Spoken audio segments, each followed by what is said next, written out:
Bonsoir les chercheuses et les chercheurs de lumière, bienvenue dans notre vidéo du mercredi dans laquelle j'ai l'habitude de vous présenter soit un tarot, soit un ouvrage en lien avec le tarot et en particulier avec l'usage du tarot que nous pratiquons dans ce groupe, c'est-à-dire un usage essentiellement orienté vers le développement spirituel et le développement personnel. Je vous rappelle que dans notre groupe, nous ne pratiquons pas la voyance. Si c'est ce que vous cherchez, je vous invite à rejoindre les nombreux autres groupes Facebook qui vous proposent des exercices de voyance et qui vous permettront de progresser dans ce domaine, si c'est votre objectif. Pour ce qui nous concerne, nous nous concentrons essentiellement sur le développement spirituel, c'est-à-dire la quête de sens dans notre vie à travers l'usage du tarot de Marseille. Et le groupe qui s'appelle les exercices du campus tarologique est la version gratuite d'une association qui s'appelle le campus tarologique et qui vous propose également des cycles de conférences moyennant une petite adhésion à l'association et qui vous permet d'avoir des contenus plus riches avec différents auteurs qui vont vous permettre de progresser dans l'usage du tarot. Alors aujourd'hui, j'aimerais vous présenter un tarot qui m'a été offert cette semaine et qui est un tarot réalisé par l'un des membres du bureau du campus tarologique.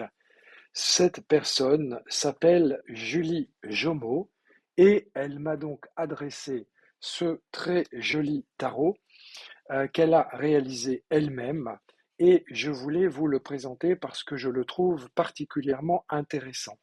Alors voici le mat de son tarot et nous allons progresser à travers son tarot et les différents dessins que Julie nous propose pour illustrer les 22 arcanes majeurs du tarot de Marseille.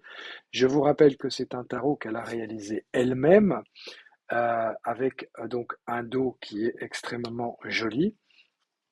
C'est un tarot artistique, c'est un tarot qui n'a pas forcément vocation à être utilisé comme un outil thérapeutique ou un outil de voyance ou un outil de développement personnel. Voici ici la papesse, mais c'est un tarot qui est un tarot particulièrement intéressant et extrêmement joli. Alors pourquoi c'est un tarot qui n'a pas vocation à être utilisé? Parce que les dos des cartes présentent des formes différentes et donc avec un petit peu d'habitude et un œil aiguisé, eh bien, il devient tout à fait possible d'identifier quel arcane se cache derrière quel dos. Voici la carte de l'impératrice, qui est une très très jolie carte, et Julie m'a fait le grand honneur de m'envoyer le dessin original de cet arcane, dessin que je conserve précieusement avec moi dans mon carnet de travail tous les jours. Alors, le tarot de Julie est particulièrement intéressant parce que il présente des illustrations qui sont à la fois extrêmement riches, très profondes, extrêmement bien étudiées d'un point de vue symbolique. Nous avons ici le pape avec la symbolique de la colombe, de l'étoile et puis cette mandorle au-dessus de sa tête. Mais nous avons également des dessins qui sont, j'allais dire naïfs, mais euh, naïfs dans le bon sens du terme, c'est-à-dire qu'ils sont dépourvus de jugement de valeur et ils présentent une réalité sans filtre, ce qui permet d'utiliser ce tarot d'une manière intuitive et de l'utiliser comme support de projection psychologique notamment pour accompagner une personne et y voir peut-être eh bien, l'aider à projeter sa psychologie à travers ces images. Vous voyez par exemple ici le chariot qui essaye d'avancer parmi les étoiles, mais qui semble avoir bien du mal à diriger sa monture et les deux chevaux qui sont censés le faire avancer dans le bon sens. Nous avons également la carte de la force où l'on voit cette relation amicale, presque fusionnelle entre cette personne de sexe féminin et son lion, avec le signe de l'infini par-dessus. J'aime beaucoup la carte de l'ermite avec donc sa lumière représentée dans une fiole et qui pourrait en quelque sorte être la pierre philosophale, la pierre cachée que nous devons trouver à l'intérieur de nous-mêmes, qu'il porte pour éclairer son chemin et pour éclairer sa route.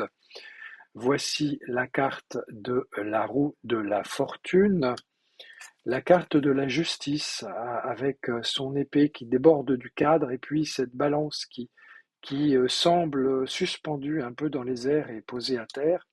Alors, un arcane très particulier qui est l'arcane du pendu.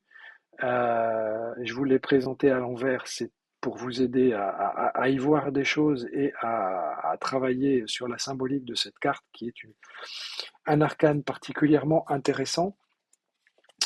L'arcane sans nom, que je trouve particulièrement intéressant et présente des similitudes avec le personnage de l'ermite.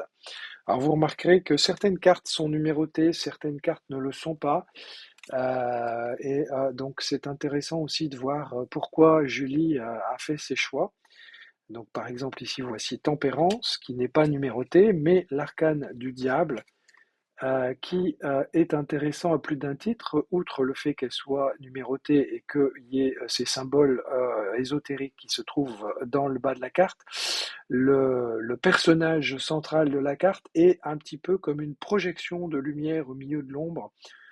Peut-être faut-il y voir un lien avec le Lucifer, qui est le porteur de lumière.